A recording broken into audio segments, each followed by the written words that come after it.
ఓం శ్రీ మాత్రే నమః. అందరికీ నమస్కారం. కుంభరాశి వారికి నా నమస్కారాలు. నమస్కారం స్నేహితులారా, ఈ రాబోయే 24 గంటల్లో మీ జీవితంలో శని, రాహు మరియు కేతువులు మహాప్రళయాన్ని తీసుకురాబోతున్నారు. మరి ఇప్పుడు ఏమైతే జరుగుతుందో అది విని మీ కాళ్ల కింద భూమి కదులుతుంది. ఎందుకంటే ఒకదాని తర్వాత ఒకటి 6 పెద్ద అశుభ సంఘటనలు మీతో జరగబోతున్నాయి. గుండెల్లో ఒకవేళ ధైర్యం ఉంటేనే వీడియోని చూడండి. ఎందుకంటే మీ కష్టం, మీ డబ్బు, మీ ఇల్లు, మీ కుటుంబం, మీ పసిపిల్లలు, మీ ముఖంపై ఉన్న నవ్వు, మీ జీవితంలోని ఒక్కొక్క సంతోషం, వీటన్నిటిపైన శని, రాహు మరి కేతువుల ఈ ముగ్గురి దృష్టి పడుతుంది. మరియు స్నేహితులారా, మీ దుఃఖాన్ని చూసి స్వయంగా న్యాయదేవత శనిదేవుడు కూడా రోధించారు. ఎందుకంటే నాకు తెలుసు, గత కాలంలో కష్టం మీరు చేసేవారు, చెమట మీరు చిందించేవారు, కానీ ఫలితం మాత్రం వేరే ఎవరికో దక్కేది. మీ హక్కును మీ సొంత మనుషులే లాక్కున్నారు. మీ ముఖంలోని సంతోషాలను కూడా మీ చుట్టూ ఏ ద్రోహులైతే తిరుగుతున్నారో వారే లాక్కున్నారు. ఇక్కడి వరకు అంటే మీ ఇల్లు, కుటుంబం యొక్క మనుషుల పైన కూడా ఈ ద్రోహులు, ఈ వెన్నుపోటుదారులు తమ నల్లని దృష్టిని పెట్టారు. ఈ మనుషులు మిమ్మల్ని చాలా ఎగతాళి చేశారు, మీపై చాలా నవ్వుకున్నారు. మీరు ఎదురు చూస్తూ కూర్చుంటారు, ఎప్పుడు మీరు కింద పడతారా మరియు ఎప్పుడు వీరు మిమ్మల్ని అవమానిస్తారా, మీపై నవ్వుకుంటారా అని. కానీ స్నేహితులారా, ఇక చాలా అయిపోయింది. ఏదైతే మీరు చేయాలనుకుంటున్నారో అది జరగలేదు, ఏదైతే సాధించాలనుకున్నారో అది సాధింపబడలేదు, ఏ వ్యక్తిని అయితే పొందాలనుకున్నారో వ్యక్తి కూడా లభించలేదు, ఎవరిని అయితే మీరు ప్రేమించారో వారు కూడా వేరే ఎవరికో సొంతమయ్యారు. మీ జీవితంలో సంతోషంగా ఉండడానికి ఏ చిన్నపాటి కారణాలు ఉండేవో అవి కూడా వెళ్లిపోయాయి. మీరు మనస్ఫూర్తిగా స్వచ్ఛమైన మనసుతో సంతోషపడి ఏళ్లవుతుంది. మీ ముఖంపై చూపించడానికి అయితే అందరికీ నవ్వు ఉంది, కానీ మీరు లోపల పూర్తిగా విరిగిపోయారు. ఎందుకంటే కారణం ఎక్కడో లేదు, మీ చుట్టూ ఉన్నవారే. ఈ ద్రోహులు తమ ముఖంపై ముసుగు వేసుకున్నారు, కానీ వద్దు, ఇప్పుడు వీరి శని, రాహు మరి కేతువుల ఈ ముగ్గురు ప్రకటన చేసేశారు. మరియు ఇప్పుడు మీ ఒక్కొక్క కన్నీటి చుక్కకు ప్రతీకారం ఈ ముగ్గురు తీర్చుకుంటారు. మీ జీవితంలో ఎన్ని ఇబ్బందులు ఉన్నాయో, ఎంత దుఃఖం ఉందో, ఎంత బాధ ఉందో, ఎంత పీడ ఉందో, ఎంత పేదరికం ఉందో, ఎంత దౌర్భాగ్యం మీ పైన ఉందో, వాటన్నిటిని నాశనం చేయబోతున్నారు. ఎందుకంటే ఈ రోజు తర్వాత అనగా రాబోయే 24 గంటల తర్వాత ఈ ముగ్గురు మీ జీవితంలో తమ కృపను కురిపించబోతున్నారు. కానీ జాగ్రత్త పడండి, ఎందుకంటే శని, రాహు మరియు కేతువులు ఈ ముగ్గురు మీ నుండి కేవలం ఒక చిన్న వస్తువును మాత్రమే కోరుకుంటున్నారు. మరియు ఒకవేళ మీరు ఈ చిన్న వస్తువును వారికి ఇవ్వకపోతే స్నేహితులారా, మీ జీవితంలో ఇప్పటికే ఇంత దుఃఖం, బాధ ఉంది. మీరు ఇంకా ఎక్కువ సమస్యలతో చుట్టుముట్టబడతారు, మీరు ఇంకా ఎక్కువ దుఃఖాలతో కలిసిపోతారు. ఎందుకంటే ఈ ముగ్గురు ఆగ్రహించినా లేదా ఈ ముగ్గురు తమకు వ్యతిరేకమైన అప్పుడు మనిషి పూర్తిగా మట్టిలో కలిపేస్తాడు. కానీ ఒకవేళ మీరు ఈ చిన్న వస్తువును ఇచ్చేస్తే మాత్రం స్నేహితులారా, అర్థం చేసుకోండి, మీరు రాజులవుతారు. సింహాసనం పైన కూర్చోవడానికి మీరు సిద్ధంగా ఉండాలి. మీకు చాలా ధనం వస్తుంది, అలాగే అదృష్టం రాబోతుంది. అంత ధనం మీ జీవితంలోకి రాబోతుంది. ఆ వ్యక్తి కూడా మీకు కాళ్ళ దగ్గర ఉంటాడు. ఎవరైతే మిమ్మల్ని వదిలేశారు, ఎవరైతే మీ చెడు పరిస్థితులను చూసి మిమ్మల్ని నిస్సహాయ స్థితిలో వదిలేశారో వారు కూడా మీ కాళ్ళ వద్ద ఉంటారు. మరియు ఈ రోజు రాత్రి తర్వాత ఈ 3 పెద్ద సంఘటనలు కూడా మీ జీవితంలో జరగబోతున్నాయి. వాటి గురించి ఇప్పుడు వివరంగా తెలుసుకుందాము. అలాగే మీకు చెప్తున్నాము, అసలు ఆ వస్తువు ఏదైతే శని, రాహు మరియు కేతుల మీ నుండి కోరుకుంటున్నారు, మరి మీరు వారికి ఎలా ఇస్తారు అంతా చెప్తాను. బహుశా నాతో పాటు ఈ వీడియో మొదటి నుండి చివరి వరకు మీరు ఉండాల్సిందే, అప్పుడే మీకు అంతా సరిగ్గా అర్థమవుతుంది. మరియు ఈ రోజుటి ఈ వీడియోను ఖచ్చితంగా ఒక మూసి ఉన్న గదిలో చూడండి. ఎందుకంటే ఏ రహస్య విషయాలైతే నేను మీకు చెప్తున్నానో అవి దాగి ఉన్న శత్రువులకు తెలియకూడదు. మీకు తెలియదు, ప్రస్తుతం మీ పక్కన నిలబడ్డ వ్యక్తి ఎవరితో అయితే మీరు రోజు లేస్తున్నారో, కూర్చుంటున్నారో, మీ బాధలు ఎవరికి చెప్పుకుంటున్నారో వారు నిజంగా మీ వారేనా మీకు తెలుసా? లేదు, తెలియదు. బహుశా వారు ఒక వెన్నుపోటు పాము కావచ్చు. అందుకే జాగ్రత్తగా ఉండండి. మరియు ఈ రోజు ఈ వీడియో పొరపాటును కూడా నిర్లక్ష్యం చేయకండి. మరియు నాకు చెప్పండి, ఈ విషయాలన్నీ మీతో జరుగుతున్నాయో లేదో. ఒకవేళ జరుగుతుంటే చెప్పండి, అవును జరుగుతున్నాయని కామెంట్ సెక్షన్ లో కామెంట్ చేయండి. మరియు స్నేహితులారా, మరియు ఎవరైతే హనుమంతుడు మరియు లక్ష్మీమాత, మహాశివుడి నిజమైన భక్తులు ఎవరైతే ఉన్నారో కామెంట్ సెక్షన్ లో జై హనుమాన్, జై మహాశివ, జై లక్ష్మీమాత అని తప్పకుండా కామెంట్ సెక్షన్ లో కామెంట్ చేయండి. ఇలా చేయడం ద్వారా ఆ భగవంతుడి కృపా కటాక్షాలు మీపై, మీ కుటుంబంపై ఎల్లప్పుడూ ఉంటాయి. లక్ష్మీమాత ధన సంపదలు మీపై ఎల్లప్పుడూ ఉండాలని మనస్ఫూర్తిగా కోరుకుంటున్నాను. మరి స్నేహితులారా, వీడియోని ప్రారంభిద్దాం. చాలా జాగ్రత్తగా వినండి. మీ జీవితంలో కొందరు మనుషులు ఎందుకు ఉంటారంటే వారు మిమ్మల్ని అడ్డుకోవడానికి, మిమ్మల్ని ముందుకు వెళ్లకుండా, పురోగతి చెందకుండా ఎప్పుడు ఆపడానికే ఉన్నారు. అందుకోసం కాదు, వారు మిమ్మల్ని ముందుకు నడిపించడానికి మీరు అనుకుంటున్నారు. మీరు నా వారు, వీరు నాకు తోడుగా ఉంటారు, వీరు నాతోనే ఉంటారు అని. కానీ ఈ మనుషులే మీ శక్తిని, మీ శక్తి సామర్థ్యాలను పీల్చేస్తున్నారు. మిమ్మల్ని జీవితంలో చిక్కుల్లో పడేస్తున్నారు. మిమ్మల్ని లోపల చిన్నగా భావించేలా చేస్తున్నారు. ఈ మనుషుల వల్ల మీరు మీ జీవితంలో చిక్కుకుపోయారు. ఇంత దూరంలో నిలబడ్డారు. మొత్తం ప్రపంచం కంటే ఏళ్ల తరబడి వెనకబడిపోయారు. దీనికి అసలు కారణం ఈ మనుషులే. మరియు ఈ మనుషుల నుండి మిమ్మల్ని కాపాడుకోవడానికే నేను వచ్చాను. వీరి పేరు తెలుసుకోండి, వీరి నిజం తెలుసుకోండి. చూడండి, నాకు తెలుసు ఈ చేదు నిజం మీకు తెలుసు, కానీ మీరు ఒప్పుకోవడం లేదు. మీకు తెలుసు మీ చుట్టూ కొందరు మనుషులు ఇలాంటి వారు ఉన్నారని. వారు నిజంగా మీ వారు కాదు, చెప్పుకోవడానికి రక్త సంబంధికులు ముడిపడి ఉన్నారు. కానీ ఈ మనుషులు మీ జీవితంలో అత్యంత దౌర్భాగ్యాన్ని తీసుకొస్తున్నారు. మీకు తెలుసు, అయినా మీరు వీరి నుండి విడిపోవడం లేదు. ఎందుకంటే మీరు నమ్మాలని అనుకోవడం లేదు. కానీ ఈ రోజు మీరు నమ్మాల్సిందే. ఈ సమయం ఏదైతే ఉందో, మీ చంద్రుడు చాలా బలహీనంగా ఉన్నాడు. దీని అర్థం ఏమిటంటే మీ జీవితంలో చాలా ఎక్కువ ఉదాసీనత ఉంది. మీరు చిన్న చిన్న విషయాలకి ఇప్పుడు ఉదాసీనంగా మారుతున్నారు. గత కాలంలో కూడా స్నేహితులారా, మీరు చాలా ఉదాసీనంగా మారేవారు. కారణం లేకుండానే మీకు ఏడుపు వచ్చేసేది. మీరు లోపల కుమిలిపోతూ జీవిస్తున్నారు. చిన్న చిన్న విషయాలకే మీ కోపం వచ్చేసేది.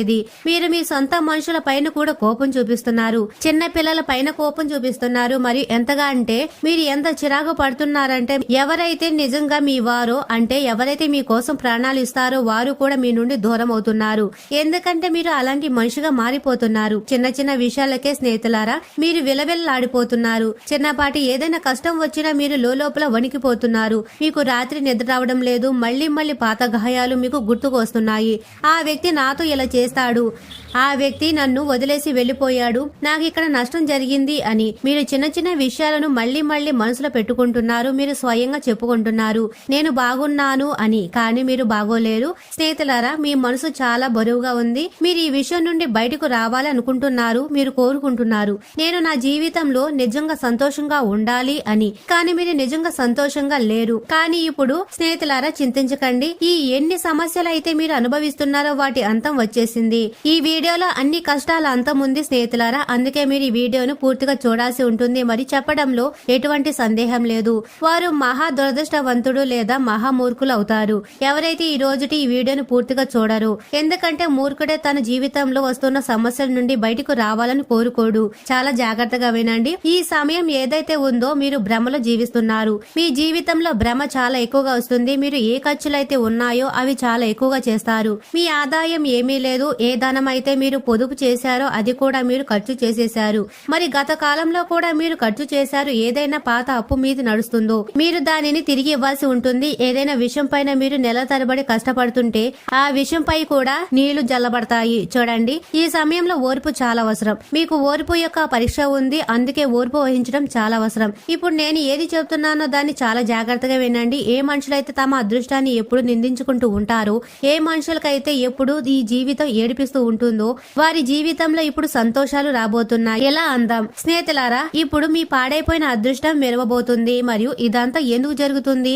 శని మీ పైన ప్రసన్నుడవడం కారణంగా. శని ఇప్పుడు మీ పైన ప్రసన్నమయ్యాడు. ఎందుకంటే శని చాలా కాలంగా మీ లాంటి వారిని ఇబ్బంది పెడుతున్నారు. కానీ శని ఇప్పుడు మీ పైన ప్రసన్నమయ్యాడు. అటువంటి స్థితిలో మీరు కొన్ని తప్పులు చేయకూడదు. లేదంటే శని పాతలాగే మళ్ళీ మీపై ఆగ్రహించవచ్చు. అందుకే గుర్తుంచుకోండి, కొన్ని తప్పులైతే చేయకూడదు. దేనివల్ల శనిదేవుడికి ఆగ్రహం వస్తుందో ఆ విషయం ఏమిటి? మీరు ఎటువంటి తప్పుడు పని చేయకూడదు. ఎవరి మనసును నొప్పించకూడదు. ఎటువంటి దొంగతనాలు చేయకూడదు. ఎవరిని హాని చేయకూడదు. ఒకవేళ మీరు తప్పుడు పని చేసి శనిదేవుడు మీ పైన ఆగ్రహిస్తాడు. శనిదేవుడు కృప మీకు దూరం అవుతుంది. కానీ ఇప్పుడు వీడియో వదిలి వెళ్లే పొరపాటు చేయకండి. ఎందుకంటే రాబోయే 24 గంటల గురించి అది చాలా ప్రత్యేకం. అందుకే వీడియోను వదిలి వెళ్లే పొరపాటు చేయకండి. చూడండి స్నేహితులారా, మీరు ఇది అర్థం చేసుకోవాల్సి ఉంటుంది. శనిదేవుడు ఎవరైతే ఉన్నారో వారు న్యాయ దేవత. మరియు ఇప్పుడు మనం మన జీవితంలో సుఖం అనుభవిస్తున్నామో లేదో దుఃఖం అనుభవిస్తున్నాము, ఇదంతా మన కర్మ ఫలితమే అవుతుంది. ఇప్పుడు మీలో కొందరు అంటారు, నేను ఎప్పుడు మంచి కర్మలే చేశాను, మరి నాకు ఎందుకు దుఃఖం అనుభవించాల్సి వస్తుంది? భగవంతుడు ఎందుకు నాకు దుఃఖం ఇస్తున్నాడు అని. చూడండి, కొందరు వ్యక్తులు ఈ జన్మదే అనుభవిస్తారు. మరి కొందరు వ్యక్తులు తమ గత జన్మలది కూడా అనుభవిస్తారు. అందుకే ఒకవేళ మీరు ఈ జన్మలో అనుభవిస్తుంటే చింతించకండి. ఈ సమయం అటువంటిది వస్తుంది. మీ జీవితంలో కూడా చాలా సుఖం వస్తుంది. శనిదేవుడు కొంచెం పరీక్ష మీకు పెడతాడు. చేస్తాడు, కానీ మీకు ఎప్పుడు అన్యాయం జరగనివ్వడు. జీవితంలో మీతో ఏది జరుగుతున్నా, కొంచెం తప్పుగా జరుగుతున్నా కొంచెం నిరీక్షించండి. మంచి సమయం ఖచ్చితంగా వస్తుంది. శనిదేవుడు న్యాయదేవత మరియు శనిదేవుడు సూర్యపుత్రుడు, అంటే సూర్యదేవుడి కుమారుడే శనిదేవుడు, మరియు ఇది వారి కర్మల ప్రకారమే ప్రతి మనిషికి ఫలితాన్నిస్తారు. కాబట్టి మేము మీకు చెప్తున్నాము, మీరు ఏమి చేయకూడదు రాబోయే మీ పూర్తి జీవిత కాలంలో. చూడండి, శని నుండి ప్రతి మనిషి భయపడతాడు, కానీ ఒకవేళ మీరు శనిదేవుణ్ణి ప్రసన్నం చేసుకుంటే మీకు ఎప్పుడు ఎవరి ముందు చేయి చాచవలసిన అవసరం అయితే రాదు. ఈ కలియుగంలో మీరు ఎవరో పెద్ద పెద్ద ధనవంతులైన వ్యక్తులను చూసి ఉంటారు. వారు ధనవంతులు ఎందుకు ఉన్నారంటే ఎందుకంటే వారి పైన శనిదేవుడి కృప ఉంది. వారితో శనిదేవుడు ప్రసన్నుడై ఉన్నాడు, మరియు పెద్ద పెద్ద ధనవంతులైన వ్యక్తులు కూడా శనిదేవుడి ఆలయానికి వెళ్తారు. తద్వారా శనిదేవుడు ఎప్పుడు వారి పైన ప్రసన్నుడై ఉండాలని. కాబట్టి ఒకవేళ మీరు శనిదేవుని ప్రసన్నం చేసుకుంటే మీరు స్నేహితులారా చాలా త్వరగా ఒక పెద్ద మనిషి అవ్వగలరు. చూడండి, ఏ మనుషుల జాతకంలో అయితే శని శుభంగా ఉంటాడో లేదా ఎవరి కర్మలైతే బాగుంటాయో శని వారికి చాలా సుఖం మరియు సౌభాగ్యం ఇస్తాడు. నేను మీకు కొన్ని కారణాలైతే చెప్తున్నాను, కొన్ని సంకేతాలు కూడా చెప్తాను. చాలా జాగ్రత్తగా వినండి. ఏ మనుషుల పైన అయితే శనిదేవుడు ఆగ్రహంగా ఉంటాడో వారికి ఎప్పుడు తమ మనసులో ఒక రకమైన ఆందోళన మరియు భయం కలగడం మొదలవుతాయి. ఒకవేళ మీకు ఆందోళన చాలా ఎక్కువగా ఉంటే, మనసులో ప్రశాంతత లేకపోతే, నిద్ర రాకపోతే అప్పుడు అర్థం చేసుకోండి శని మీ పైన ఆగ్రహంగా ఉన్నాడని. మీరు ఏదో ఒక తప్పుడు పని చేసి ఉంటారు, లేదా మీరు ఏ వ్యక్తితోనో మనసు నొప్పించి ఉంటారు, ఎవరి మనసుతోనో మీరు ఆడుకొని ఉంటారు. ఒకవేళ మీతో ఇలా జరుగుతుంటే, మనసులో ఆందోళన ఉంటే, రాత్రి నిద్ర రాకపోతే అప్పుడు శనిదేవుడి ప్రసన్నం మీరు చేసుకోవాల్సి ఉంటుంది. అది ఎలా చేయాలి ఈ వీడియోలో పూర్తి సమాచారం చెప్తాను. కేవలం మొదటి నుండి చివరి వరకు చూడండి. తర్వాత విషయం ఏమిటంటే, శనిదేవుడు ఎప్పుడైతే ఆగ్రహిస్తాడో అప్పుడు అకస్మాత్తుగా ధన నష్టం కలగడం మొదలవుతుంది. మనిషి యొక్క ధనం అకస్మాత్తుగా చాలా త్వరగా ఎక్కడో అక్కడ ఖర్చు అయిపోవడం మొదలవుతుంది. ఇంట్లో అకస్మాత్తుగా కష్టాలు మొదలవుతాయి. ఆసుపత్రిలో ధనం పెట్టాల్సి వస్తుంది. ఇల్లు వరకు అమ్మాల్సి వచ్చేస్తుంది. ఆస్తి అమ్ముడైపోతుంది. స్నేహితులారా, ధనం యొక్క చాలా ఎక్కువగా నష్టం కలగడం మొదలవుతుంది. అప్పుడు అర్థం చేసుకోండి శనిదేవ్ మహారాజు ఆగ్రహిస్తున్నారు అని. మరియు తర్వాత విషయం, ఎప్పుడైతే మీ పనులు అవుతూ చెడిపోతూ మొదలవుతున్నాయో, అంతా బాగున్నప్పుడు అకస్మాత్తుగా మీ పనిలో విఘ్నం వచ్చేస్తుందో, మీ పని చెడిపోతుందో, అప్పుడు దీని అర్థం ఇదే, మీ పైన శనిదేవుడి కృదృష్టి ఉంది, అంటే శనిదేవుడు మీ పైన ఆగ్రహం ఉన్నారు అని. తర్వాత విషయం, ఎప్పుడైతే మీరు మాటల్లో అబద్ధాలు చెప్పడం మొదలు పెడతారు, మరి మీ ఆరోగ్యం కూడా పాడవడం మొదలవుతుందో, మీ శని సరిగ్గా నడవడం లేదు, మరియు ఒకవేళ మీకు కోర్టు కేసుల విషయాల్లో మరియు వివాదంలో చిక్కుకుపోవలసి వస్తే, మీకు గొడవలు జరుగుతుంటే, మీకు పోలీస్ స్టేషన్ చుట్టూ తిరగాల్సి వస్తే, అప్పుడు అర్థం చేసుకోండి శనిదేవుడు ఆగ్రహంగా ఉన్నారు అని. ఇప్పుడు స్నేహితులారా, ఏ కర్మలు చేయడం వల్ల శనిదేవుడు ఆగ్రహిస్తారో అది తెలుసుకుందాం. లక్షణాలైతే నేను చెప్తాను, చూడండి. పేదవాడితో మీరు కొన్ని పనులు చేయకూడదు. ఎప్పుడైతే ఏ మనిషి అయినా ఏ పేదవాడికైనా సహాయం చేయడానికి బదులుగా అతనికి ఇంకా ఇబ్బంది పెడతారో లేదా ఇంకా కష్టపెడతారు, అప్పుడు దాని వల్ల శనిదేవుడు ఆగ్రహిస్తారు. శనిదేవుడి అశుభ దృష్టి పడుతుంది. అందుకే ఏ పేదవాడిని ఇబ్బంది పెట్టకండి. ఒకవేళ మీరు వారికి సహాయం చేయకపోయినా ఎటువంటి ఇబ్బంది లేదు, మీరు వారిని ఇబ్బంది కూడా పెట్టకండి. తర్వాత విషయం, కొందరు మనుషుల అలవాట్లు ఎలా ఉంటాయంటే, వారు తమ కంటే దుర్బలమైన మనిషిని, బలహీనమైన మనిషిని లేదా తమ కంటే పేదవాడైన మనిషిని చాలా ఎగతాళి చేస్తారు. అనగా మీకు నలుగురు స్నేహితులు ఉన్నారు, మరియు ఆ స్నేహితుల్లో ఒక స్నేహితుడు పేదవాడు లేదా దుర్బలుడు, అతడిలో కొన్ని లోపాలు ఉన్నాయి. అటువంటప్పుడు ఒకవేళ మీరు అతన్ని ఎగతాళి చేస్తుంటే, మీరు అతన్ని రోజు ఏదో ఒక విషయం పైన వేధిస్తూ ఉంటే, అతని మనసు నొప్పిస్తుంటే, అతన్ని అనుమానిస్తుంటే, అప్పుడు శని మీ పైన బాగా ఆగ్రహిస్తారు. స్నేహితులారా, ఇప్పుడు తర్వాత విషయం, ఒకవేళ ఏ మనిషి అయినా ఎప్పుడు మురికిగా ఉంటే మరియు సోమరితనం చేస్తూ ఉంటే మరియు శుభ్రం చేయకపోతే, అటువంటి మనిషిని శనిదేవుడు అస్సలు ఇష్టపడరు. అటువంటి మనుషులకు శని దృష్టి ఎదుర్కోవలసి వస్తుంది. అందుకే మురికిని ఎప్పుడు దూరంగా ఉండండి, ఇంట్లో శుభ్రంగా ఉంచండి, స్వచ్ఛంగా ఉండండి, లేదంటే శనిదేవుడి దృష్టి పడుతుంది. స్నేహితులారా, ఇప్పుడు తర్వాత విషయం, మూగ జీవాలను ఇబ్బంది పెట్టడం. ఒకవేళ మీరు జంతువులను వేధిస్తుంటే, ఏ కుక్కనైనా మీరు కొడుతుంటే, ఏ గోమాతనైనా కొడుతుంటే, ఏ జంతువునైనా మీరు హాని కలిగిస్తుంటే సావధానం అవ్వండి. మీరు చాలా పెద్ద పాపం చేస్తున్నారు. మూగజీవాలని ఇబ్బంది పెట్టే మనుషులపైన కూడా శనిదేవుడు కఠినమైన అసహ్యాన్ని కలిగి ఉంటాడు. ఇప్పుడు తర్వాత విషయం, పెద్దలను అవమానించడం.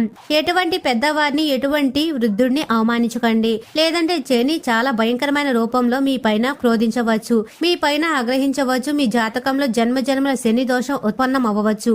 అందుకే ఎటువంటి వృద్ధుడిని అవమానించకండి. కొందరు మనుషుల అలవాటు ఎలా ఉంటుందంటే, వారు యవ్వనంగా ఉన్నప్పుడు తమ ముసలివారిని, తమ తండ్రిని, తమ తల్లిని, తమ తాతయ్య, నానమ్మలను ఏమీ పట్టించుకోరు. కొందరు మనుషులు కొంచెం ధనం సంపాదించగానే తమను తాము చాలా పెద్ద మనిషిగా భావించడం మొదలు పెడతారు. మరి తమ తల్లిదండ్రులను గౌరవించరు, తమ తాతయ్య నానమ్మలు గౌరవించరు. కానీ అలా చేయకూడదు. మీరు ఎంత పెద్ద ధనవంతులైనా పర్లేదు కానీ మీ తల్లిదండ్రులను, మీకంటే పెద్ద మనిషిని, వృద్ధి మనిషిని ఎప్పుడు అవమానించకండి, ఎప్పుడు వారిని గౌరవించండి. ఇప్పుడు తర్వాత విషయం చాలా జాగ్రత్తగా వినండి. చాలా మంది మనుషుల అలవాట్లు ఉంటున్నాయి. రూపాయలు ధనం సంపాదించే వ్యామోహంలో మోసం చేసేవారు. కానీ మోసం ఎప్పుడు కూడా చేయకూడదు. కష్టపడి సంపాదించి తినండి, అది చాలా బాగుంటుంది. కానీ మోసం చేయకండి. ఒకవేళ మీరు ఇతరుల పట్ల మోసం చేస్తారో, కపటం చేస్తారో, వారి పట్ల అసహ్యం పెంచుకుంటారు. అప్పుడు శని చాలా ఆగ్రహిస్తారు. శని యొక్క సాటి మీరు అనుభవించాల్సి రావచ్చు. ఇప్పుడు తర్వాత విషయం ఏమిటంటే, ఏ మనిషి అయితే నాస్తికుడుగా ఉంటాడో భగవంతుడిని తిడతాడు, మాటల్లో భగవంతుడిని నిందిస్తూ ఉంటాడు, మాటల్లో తన దేవతలను నిందిస్తూ ఉంటాడు, తన పూర్వీకులను, తన పితృదేవతలను నిందిస్తూ ఉంటారో వారి కారణంగా నా జీవితంలో దుఃఖం ఉంది, భగవంతుడు ఇలాంటి వాడు, నా తండ్రి ఇలాంటి వాడు, నా కులదేవతలు ఇలాంటి వారు అని అటువంటి తప్పుల కారణంగా కూడా శనిదేవుడు మీకు చాలా కష్టాన్ని ఇస్తారు. ఒకటి, ఇప్పటికే మీ జీవితంలో కష్టం ఉంది, పైన మీరు భగవంతుని తిడుతున్నారు, మీ పితృదేవతలను నిందిస్తున్నారు. అప్పుడు దీని వల్ల ఇంకా ఎక్కువ సమస్యలు మీరు అనుభవించవలసి వస్తుంది. ఇప్పుడు స్నేహితులారా, నేను కారణాలు కూడా చెప్పాను, ఈ లక్షణాలు కూడా చెప్పాను. ఇప్పుడు నేను మీకు చెప్తున్నాను శని ప్రసన్నం చేసుకోవడం ఎలా. వీడియో వదిలి వెళ్లే పొరపాటు చేయకండి, ఎందుకంటే ఈ వీడియో వదిలి వెళ్లడం వల్ల మీరు చాలా కోల్పోతారు. చూడండి, శనిదేవుడు న్యాయదేవత. న్యాయదేవుడు ఎందుకు ప్రసన్నం అవ్వరు, ఎందుకు నష్టం కలిగిస్తారు, అది కూడా నేను మీకు చెప్తున్నాను. చూడండి, శనిదేవుడు గౌరవ మర్యాదల భక్తుడు. గౌరవ మర్యాదల నష్టం కూడా కలుగుతుంది. కుటుంబంలో కలహాలు పెరిగిపోతాయి ఒకవేళ శని యొక్క కురుదృష్టిలో పడితే. కానీ ఒకవేళ శని మనతో ప్రసన్నుడై ఉంటే మనకు చాలా ఎక్కువ గౌరవ మర్యాదలు దొరుకుతాయి. సమాజంలో మనకు ఒక పేరు ఉంటుంది. స్నేహితులారా, మనం జీవితంలో చాలా పురోగతి చెందుతాము. మరి ఏమి చేయడం వల్ల శనిదేవుడు సంతోషిస్తారు నేను మీకు చెప్తున్నాను. ఉదయాన్నే త్వరగా నిద్ర లేవడం మొదలు పెట్టండి. ఒకవేళ లేవకపోతే ఉదయాన్నే త్వరగా లేవడం చాలా ముఖ్యం. ఎందరో అటువంటి మనుషులు ఎవరైతే ఉదయాన్నే ఆలస్యంగా లేస్తారు, 10 గంటలు లేస్తారు, 11 గంటలు లేస్తారు. కానీ ఒకవేళ మీరు ఉదయాన్నే త్వరగా లేస్తే అది మీకు చాలా ప్రయోజనకరం అవుతుంది. మనుషులు ఉదయాన్నే ఆలస్యంగా లేస్తారు, వారి పైన శనిదేవుడు చాలా అగ్రహంగా ఉంటారు. వారి ఆరోగ్యం కూడా ఎప్పుడు పాడే ఉంటుంది. వారి ఇంట్లో కూడా రోజు చాలా ఎక్కువ సమస్యలు వస్తూ ఉంటాయి. వారి పనులు ఆలస్యంగా జరుగుతుంటాయి. అందుకే ఉదయాన్నే త్వరగా నిద్ర లేవడానికి ప్రయత్నం చేయండి. ఎందుకంటే త్వరగా లేవండి, త్వరగా లేస్తే శనిదేవుడు కృప లభిస్తుంది.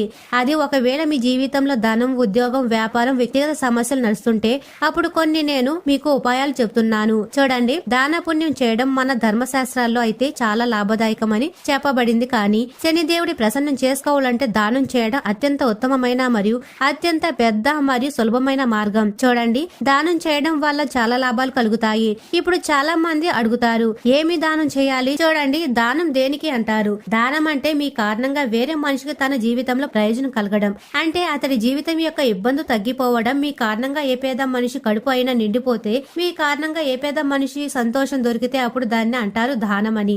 దానం ఏ రకమైనది అవుతుంది? దానం ఏ వస్తువుది అవుతుంది? ఒకవేళ ఏ పేద మనిషి అయినా ఆకలితో ఉంటే అప్పుడు ఒకవేళ మీరు వారి కడుపు నింపితే అప్పుడు మీకు చాలా పుణ్యం లభిస్తుంది. ఒకవేళ మీరు ఏ దాహంతో ఉన్న మనిషికైనా నీరు త్రాగిస్తే అప్పుడు దాని వల్ల మీకు చాలా పుణ్యం లభిస్తుంది. అది ఒకవేళ మీరు ఏ మోగ జీవికైనా ఏదైనా తినిపిస్తే దాని వల్ల కూడా చాలా పుణ్యం లభిస్తుంది.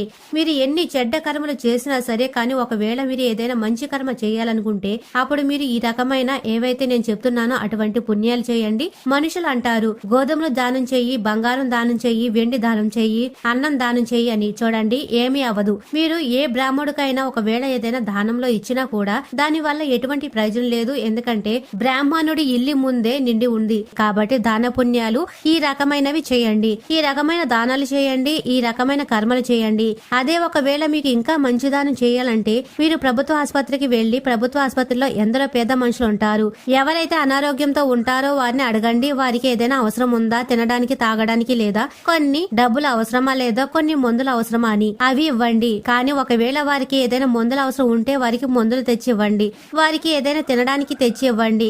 దీని వల్ల మీకు చాలా పుణ్యం లభిస్తుంది. ఎవరి ఇల్లైనా కాపాడబడుతుంది. అప్పుడు మీకు చాలా పుణ్యం లభిస్తుంది. కాబట్టి ఆశిస్తున్నాను ఈ విషయం మీకు బాగా అర్థమవుతున్నాయని. శనిదేవుడు ఒకవేళ ప్రసన్నం చేసుకోవాలంటే అటువంటి పనులు చేయండి. చాలా మంది చెప్తారు ఆలయం దానం చేయండి అని, మీరు ఏ బ్రాహ్మణుడికైనా దానం చేయండి అని, మీరు ఫలానా దానం చేయండి అని. కాబట్టి స్నేహితులారా, ఆ దానం చేయడం వల్ల ఏమీ అవ్వదు. అలా చేయడం వల్ల మీకు ఎటువంటి ప్రయోజనం కలగదు. మీకు 1% పుణ్యం లభిస్తుంది. కానీ నేను ఏ రకమైన దానం చేయమని చెప్పానో నేను మీకు ఏ పద్ధతి అయితే చెప్పానో ఒకవేళ మీరు ఆ పద్ధతిలో దాన పుణ్యాలు చేస్తే అప్పుడు మీకు ఒకటి కాదు కానీ వేల రెట్లు లక్ష రెట్లు మీకు ఫలితం లభించబోతుంది. కాబట్టి ఈ పని చేయండి, ఇలాంటి దానాలు చేయండి, మీకు చాలా లాభం కలుగుతుంది. నేను చాలా విషయాలు చెప్పాను, నాకు తెలుసు మీ అదృష్టం మిమ్మల్ని చాలా ఏడిపించింది అని. మీరు మీ జీవితంలో చాలా దుఃఖాలు అనుభవించారు, డబ్బు గురించి కూడా మీరు చాలా ఇబ్బంది పడుతున్నారు, చాలా అప్పు ఉంది. నేను ఏ ఉపాయాలు అయితే చెప్పాను అవి ఎప్పుడైతే మీరు చేస్తారో అప్పుడు మీ అప్పు లక్షల్లో కోట్లలో ఉన్నా సరే అప్పుడు కూడా తీరిపోతుంది,